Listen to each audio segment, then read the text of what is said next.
It seems that in any era, snakes were considered the most dangerous predators. To hell with dinosaurs, look at the Titanoboa. That's the way nature works. There always has to be a balance, and even the cruelest predator has an enemy. You got that right. We're going to talk about the mongoose. Today, you're going to learn why the king cobra is afraid of this little beast, why boars signed a contract with mongooses, and how their relocation can destroy a multi-million-dollar business. Let's go.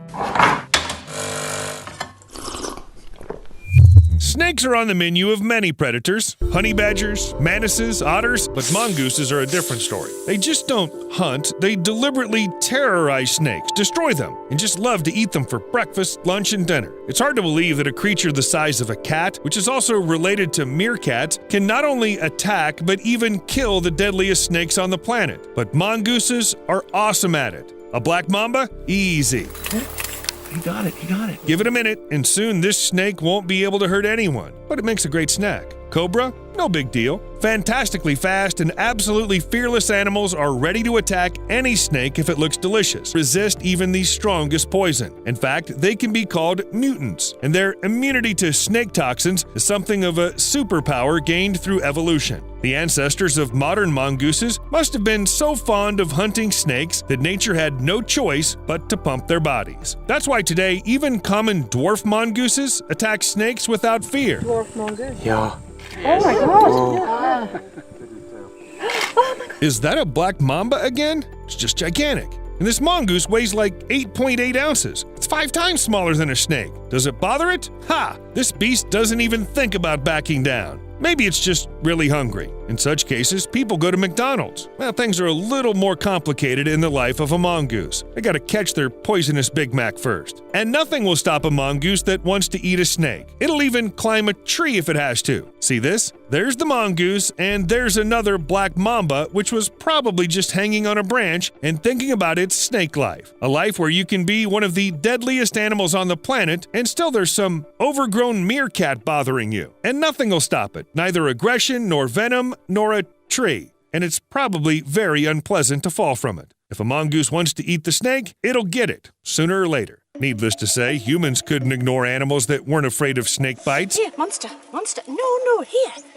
Oh. They had to use mongooses, but as is often the case, reality turned out to be quite different from what the people expected. Just look at the island of Okinawa, the largest in Japan's Ryukyu archipelago. However, to understand what exactly happened here, we must first travel in time and space to 1883. So Hawaii.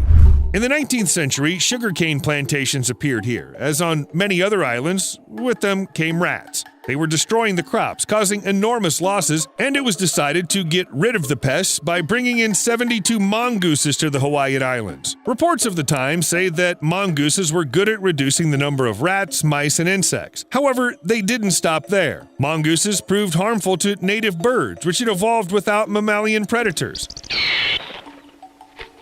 The animals were also eating the eggs of endangered sea turtles. Only the islands of Lanai and Kauai are thought to be mongoose-free. For the rest, they've become a real disaster. It's said that mongooses continue to bring losses to the local population. Similar stories happened in Jamaica, Cuba, Haiti, and Santa Cruz. The mongooses took care of the rats and almost wiped out some of the local fauna as well. All right, now let's go back to Japan. Mongooses were brought to the island of Okinawa in 1910 when the Protoborthorops flavoviridis, an aggressive and very poisonous snake, was everywhere. Too many people suffered from its bites, and it would seem that if anybody knew about snake hunting, it was mongooses. But it turned out they were active during the day, while the snakes led a nocturnal lifestyle, and therefore those species rarely met each other at all. Also, adult snakes were too big prey for mongooses, so the number of snakes didn't decrease, but the mongooses soon began to breed at an extreme speed. They ate everything they could, including Okinawa rails, which never expected the predators to show up and had almost forgotten how to fly. The rails are now almost completely exterminated. The authorities are still trying to deal with the mongoose invasion,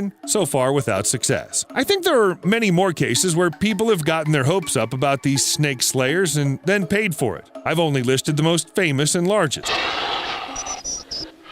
A mongoose attack usually looks something like this. Killed by the mongoose, by the look of it. Yes, they can easily kill domestic ducks, for example, even though they don't look like snakes at all. The diet of mongooses is quite varied, and it doesn't matter to them exactly what the prey looks like. Long and hissing, feathery and squeaky, berries, pies, rocks, whatever. That's why mongooses are banned in New Zealand. I'm not kidding. All mongoose species, with the exception of Suricata suricata, have been banned from even being imported into the country since 1996. There are too many unique animals here, which would surely suffer or disappear altogether if they were uncontrollably hunted. And there are no snakes there at all. Mongooses obviously wouldn't like that. Another country where mongooses are banned is the USA. It's forbidden to import them, even one, even the most humble and well-mannered mongoose, even as a pet. The only unique case happened with an animal named Mr. Magoo. In 1962, a merchant seaman brought the mongoose to the country, probably had no idea it was going to die in the United States. Fortunately, there was a public campaign to save Mr. Magoo, so the mongoose settled in the Minnesota State Zoo and died a few years later of old age. It even became a local celebrity. But the most famous mongoose in history is, of course, Rikki Tikki Tavi,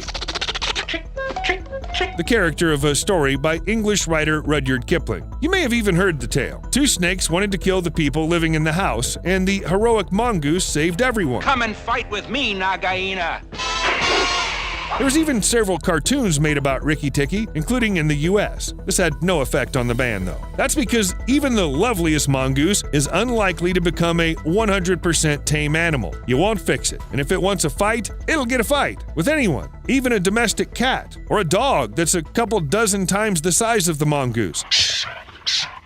Tell me honestly, would you attack a creature the size of a bus? Little outlaws ready to fight anyone and eat anything? Here, for example, they're attacking a python. Note that it all starts when one brave mongoose goes out to see if the prey is dead. Well, then you can eat. Here's a bigger snake. It's alive too. It seems a little over the top for a gang like this, but that's okay. I wouldn't be surprised if the mongooses called their distant relatives from the neighboring forests, and then no one is likely to come. If other mongooses do show up, they'll forget about the snake because they have better things to do. War of the clans, battle for the neighborhood, redistribution of territory. The mongooses line up in front of each other, then suddenly rush into attack. Some individuals may be seriously injured or even killed, but in the meantime, males and females from opposing gangs sometimes mate. They seldom leave the group they were born in, and you have to avoid incest somehow so they can fight and carry on the line. All the fun in one place. However, if you think that mongooses only attack large opponents and their relatives in a group, here's proof to the contrary. 4 bloody lions against 1 Egyptian mongoose.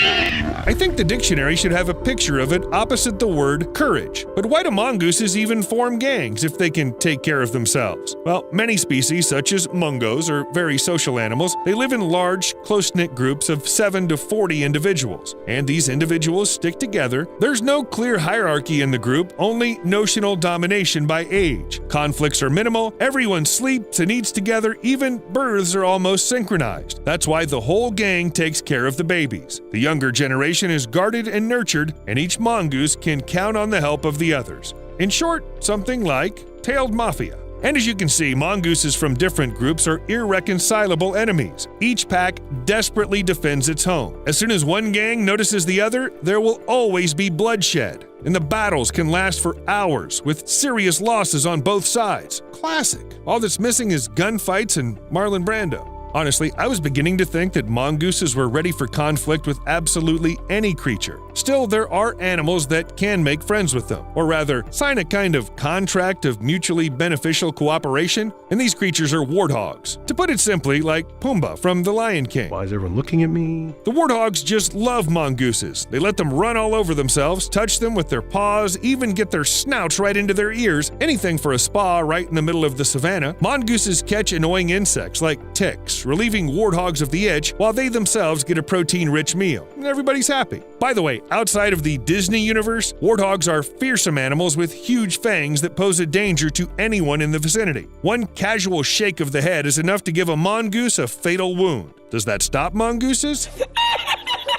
Okay. We've all learned by now that these animals aren't afraid of anything at all. We'll see you later.